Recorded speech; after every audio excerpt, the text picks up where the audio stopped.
CBSE class 12th के students और 10th के स्टूडेंट्स के लिए एक इंपॉर्टेंट अपडेट निकल के आ रही है। जैसा कि आप सभी को पता है कि 2 दिन पहले मैंने आप सभी के लिए वीडियो बनाई थी जिसके अंदर मैंने बोला था कि यार यहां पे सीबीएसई प्लान कर रहा है कि वो जो आप लोगों की कॉपीज हैं उनको ऑनलाइन चेक करवाए। तो उसी को लेके यहां पे फाइनली नोटिफिकेशन भी आउट हो गया है। तो क्या उसके अंदर चीजें बोली गई उसको हम लोग जानने वाले हैं और कमेंट सेक्शन के अंदर बताइएगा कि ये आप सभी के लिए अच्छी न्यूज है या बैड न्यूज है, ये आप लोग मुझे कमेंट सेक्शन के अंदर बताइएगा। चलिए शुरू करते हैं। तो सबसे पहले आप लोग क्या देखेंगे, मेन वेबसाइट के ऊपर आप सभी को जाना है। जैसे ही आप लोग यहां पे आएंगे तो यहां पे देखो ये रहा क्या लिखा हुआ है, introduction of the on screen marking for class 12th examination. Basically देखो इन्होंने क्या किया है यहाँ पे, अभी जो 10th वाले हैं ना उनके लिए तो यहाँ पे उन्होंने बोला है कि यार अगले बार यानी कि अगले साल से ये लोग उसको इंप्लीमेंट करने की कोशिश करेंगे अगर ये 12th के अंदर सक्सेसफुल होती है तो। अब यहां पे क्या है, क्लास 12th की अगर मैं बात करता हूं तो यहां पे आप लोगों के लिए नियरली बोला गया है कि अगर मैं इंडिया की बात करूं या अक्रॉस 26 कंट्रीज की बात करूं तो लगभग 46 लाख स्टूडेंट्स हैं जो इस एग्जाम के अंदर अपीयर होते हैं। तो इन्होंने क्या किया है कि यार यहां पे एफिशिएंसी और ट्रांसपेरेंसी है ना उसको इंक्रीज करने के लिए,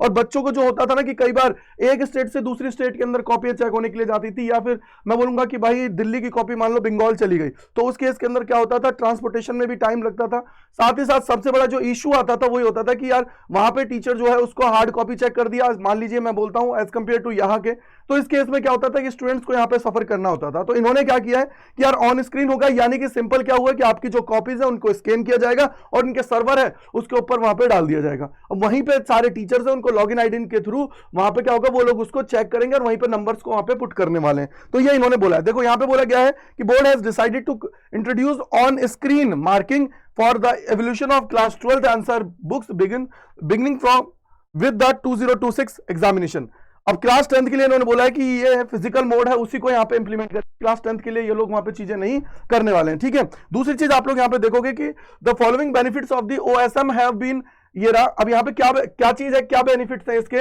इनकी अगर हम लोग यहाँ पे बात करें तो यहाँ पे आप लोग देखोगे कि यहाँ पे क्या बोला गया है कि जो टोटलिंग वाली एरर है ना उसको रिमूव करना। दूसरा क्या होता है कि जो आप लोगों का मैनुअल प्रोसेस होती थी और जिसके अंदर बहुत ज्यादा ये होता था कि कभी कभी वो उसको जोड़ रहे हैं तो भी गलती हो जाती थी, तो उसको भी रिमूव करना। फिर यहाँ पे बोलोगे कि फास्टर जो आप लोगों की पूरी प्रोसेस है कॉपियां चेक करने की वो करना है यहाँ पे, और इसके द्वारा क्या हो जाएगा, क्योंकि देखो अब इंडिया के हर एक कोने से टीचर्स को ये लोग क्या कर देंगे वहां पे अलॉट कर देंगे कॉपी, यार वो फटाफट अपनी स्क्रीन के ऊपर ही चीजें कर पाएंगे। साथ ही साथ जो ट्रांसपोर्टेशन में कॉस्ट लगती थी उसको भी सेव कर पाएंगे, टाइम को भी कर पाएंगे, और जो वेरिफिकेशन है marks will know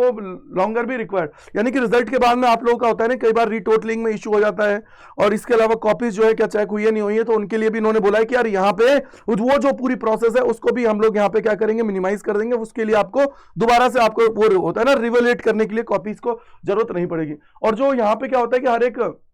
man power requirement है उसको रिड्यूस करना, तो ये सारी चीजें यहाँ पे की गई हैं। साथ ही साथ यहाँ पे बोला गया है, अब देखो ये रहा, यहाँ पे बोला गया कि देश के हर एक कोने पे जो एफिलेटेड है स्कूल्स हैं ग्लोबली वो सारे के सारे यहाँ पे पार्टिसिपेट कर सकते हैं। अब स्कूल्स के लिए बोल दिया गया है कि भैया क्या क्या चीजें रिक्वायरमेंट है, तो इन्होंने बोला गया कि computer lab with public static IP के लिए है, फिर इसके अलावा विंडोज OS 8 या अबव होना चाहिए, 4 GB रैम होना चाहिए, इससे हायर होना चाहिए, 1 GB फ्री स्पेस होना चाहिए सी ड्राइव के अंदर, और ये आप लोग का क्या होना चाहिए, लेटेस्ट इंटरनेट ब्राउजर आप सभी का इसके अंदर होना चाहिए। यानी कि आप ये अब देखोगे कि ये जो पूरी प्रोसेस है ना इसको स्ट्रीमलाइन करने के लिए ये सारी चीजें की गई हैं कि यार मे बी मैं तो ये बोलूंगा कि यार देखो ठीक है थोड़ा बहुत सही चीज है, लेकिन ये एंड मोमेंट में जो चीजें करते हैं ना this is not so good. ठीक है कि यार आप लोग एक मोमेंट में बता दीजिए, आपको पहले डिसाइड करना होता है ना यार कि मान लीजिए जब सेशन स्टार्ट हुआ है तो उस टाइम पे आप लोग बता सकते हो। तो ये सारी चीजें इनकी तरफ से निकल के आ गई हैं, तो आप लोग कमेंट सेक्शन के अंदर बताइए कि क्या ये सही है या नहीं है, और साथ ही साथ आप लोग अपने जितने दोस्त हैं फ्रेंड्स हैं उन सभी को बता दीजिए भैया ऐसा नहीं है कि AI आपकी कॉपी चेक करेगा, नहीं, आपकी जैसे मान लो ये तुम्हारी मान लो कॉपी है, ठीक है, अगर ये कॉपी है मैं आपको बोल देता हूं कि लाइक यहीं पे वो क्या करेगा आपकी कॉपी को ऑनलाइन ही चेक करेगा, यहाँ पे नंबर डाल देगा, यहाँ पे आप लोगों का मान लीजिए कि भाई पहले क्वेश्चन में उसने 2 नंबर दिए हैं, मान लीजिए पहले में 1 दिया है, और मान लीजिए मैं बोलूंगा 23वें नंबर में उसने 3 नंबर दे दिए, तो वो उसको वहां पे डालेगा, टोटलिंग ऑटोमेटिक होती हुई चलेगी। तो ये सारी प्रोसेस है आप सभी के लिए जो आपको पता होना चाहिए, सीबीएसई की तरफ से ये की गई है। आई होप आपके सारे डाउट्स को दूर कर दिया है। तो मिलते हैं इस प्रकार की और वीडियोस के अंदर, और चैनल को सब्सक्राइब कर लीजिए क्योंकि यहाँ पे तगड़े लेवल पर पढ़ाई कराई जा रही है। साथ ही साथ 14 तारीख को आप सभी की फिजिक्स की महा मैराथन आने वाली है जिसके अंदर हर एक कॉन्सेप्ट को रिवाइज करा दिया जाएगा। So thank you, bye bye to all, God bless you, जय हिंद, जय भारत।